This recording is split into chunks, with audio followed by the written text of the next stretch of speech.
ти треба на твојата емисија да ставиш предупредување забрането за помлади од 18 години, пошто можам негативно да влијам на младите да не се женат. Добро, ти не пропагираш тоа, ти не викаш вака правите.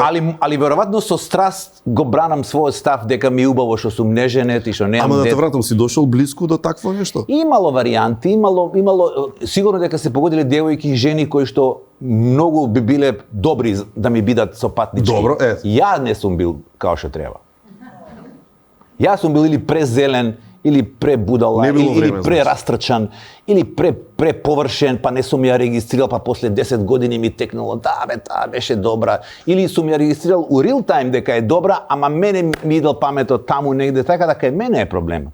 Знаеш, не дека немало кандидатки кои што биле доволно добри да ми... Дали и со кој ти одел и муабет и све... Ама знаеш како е, кога си пејач, ти не можеш да избереш да бидеш емотивец. И моите големи одлуки никогаш не биле рационални. Ова што ме прашуваш ти, дали немало особа имала, кога да сум бил порационален тип на човек, не емотивец, онака шлајка у моментот како ќе ми текне чувствата мои, сигурно би закочил со оваа треба стварно да застанам, да се собирам.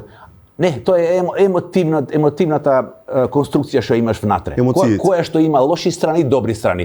Лошите страни се еве оваа, каде што големите животни одлуки ги носам емотивно.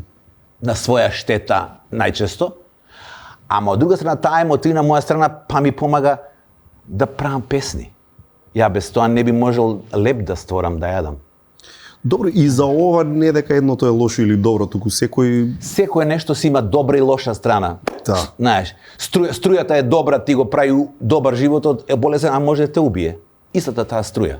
Така да, се нешто има и јенг и јанг.